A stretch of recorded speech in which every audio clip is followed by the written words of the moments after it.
এখানে আপনার আজকে দেখাবো হোটেল ম্যানেজমেন্ট সফটওয়্যারে কী কী ফেসিলিটি থাকে সেই জিনিসটাই। এখানে আপনার হোটেল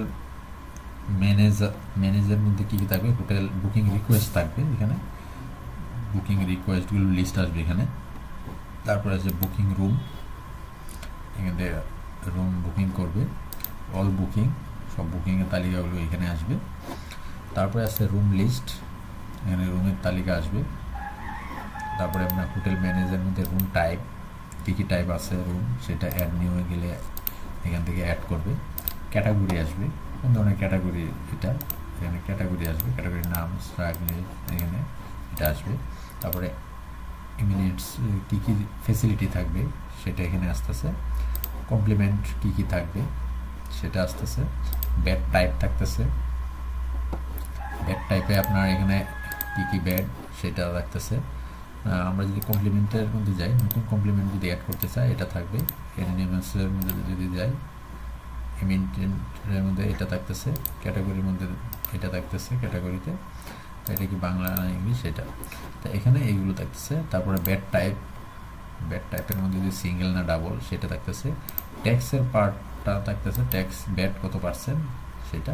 কারেন্সি থাকতেছে, কোন কারেন্সিতে সে এখানে অপারেশন করবে সেটা, কত ভিজিট পর্যন্ত কাউন্ট করবে সেই জিনিসগুলো। পেমেন্ট টাইপ থাকতেছে, পেমেন্ট টাইপ কীভাবে পেমেন্ট টাইপ সে রিসিভ করবে সেটা।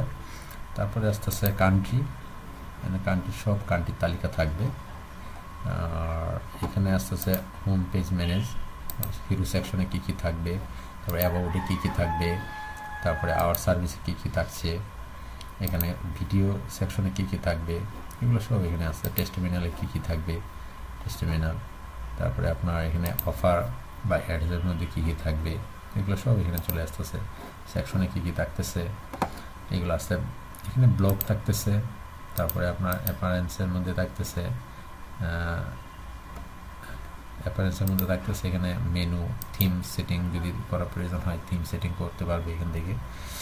তারপরে আসতেছে এখানে পেজ ভেরিয়েশন, তারপরে এগুলো এখানে তার ওয়েবসাইট সেটিংয়ের ক্ষেত্রে এগুলো প্রয়োজন হবে, ওটারে কী কী থাকবে না থাকবে এগুলো। তারপরে আসতেছে এখানে কাস্টমার লিস্ট আসতেছে, কন্ট্যাক্ট লিস্ট আসতেছে, এটা হচ্ছে কন্ট্যাক্ট লিস্ট। তারপরে ল্যাঙ্গুয়েজ, সে কোন ল্যাঙ্গুয়েজে এটা ইউজ করবে, অনলি ইংলিশ আছে। তারপরে আছে মিডিয়া, সেটিংয়ের মধ্যে যদি প্রয়োজন সেটিং করে নিতে পারবে এখানে, তার সফটওয়্যারের সব কিছু, এখানে সব কিছু সেখান থেকে টাইম জোন সব কিছু সিলেক্ট করে নিতে পারবে। মিডিয়াতে সেট করলে মিডিয়া, তারপর মেইল, এগুলো গুগল ম্যাপ, এগুলো সব এখান থেকে শেয়ার করে নিতে পারবে এখানে সেটা। তারপরে ইউজারের ক্ষেত্রে সে মাল্টিপল ইউজার তৈরি করতে পারবে এখানে, এখানে সে কোন রুল দিতে চায়, রিসিপিয়েন্ট না অ্যাডমিন, সেটা এখান থেকে কাজ করবে, লোগো দিতে পারবে। তো এই হচ্ছিল সবগুলো বিষয়। এখানে আপনার আবার যদি দেখাই বুকিং রিকোয়েস্টে গিয়ে, এখান থেকে সে বুকিং রিকোয়েস্ট বাইরে থেকে যেহেতু দিবে ওয়েবসাইট থেকে, তো সেইখানে বুকিংয়ের সব ইনফরমেশনগুলো চলে আসতেছে, কারণ বাইরে থেকেই সব কিছু সে বুকিং দিতে পারবে। আমি যদি ওয়েবসাইটে যাই তাহলে দেখবেন এখান থেকে একজনে তার হোটেল বুকিং দিতে পারবে, কবে তাকে বুকিং দিতে চায়, 18 তারিখ, সে 20 তারিখ পর্যন্ত থাকবে, 2 জন অ্যাডাল্ট, চাইল্ড নেই। চেক দিল, কোন রুমগুলো আসছে খালি সেই জিনিসটা এনে দেখাইতেছে। আমি এই 2 জন অ্যাডাল্টের জন্য এটা নিব, বা এটাও নিতে পারি, আমি $300 এটা নিব। তো এইখানে আমি সব কিছু দেখলাম কী কী আছে না আছে, সব ঠিক আছে। এখন আমি এটা বুক করব, আমি এটা বুক দিব।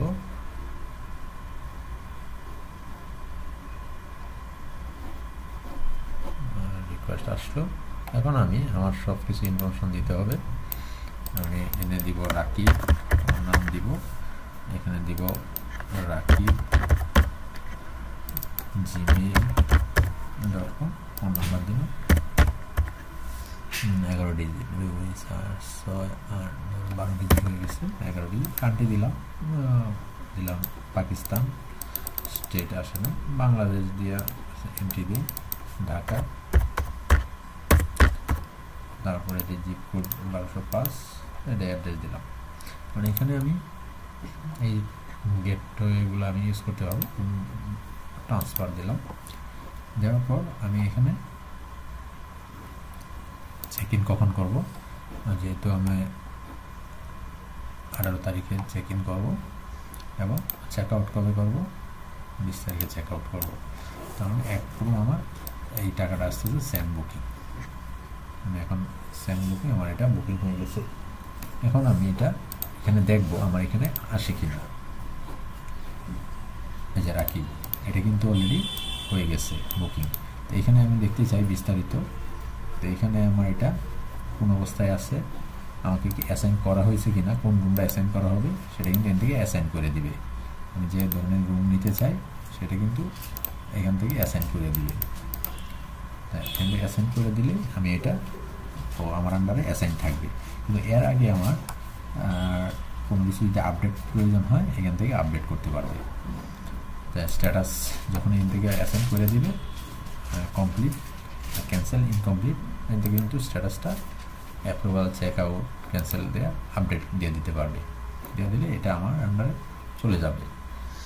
এই হচ্ছিল একটা হোটেল ম্যানেজমেন্ট সফটওয়্যারের কার্যকারিতা। এখানে ড্যাশবোর্ডে সব কিছু দেখা যাবে, অ্যাট এ গ্লান্স সব কিছুই এখান থেকে দেখা যাবে।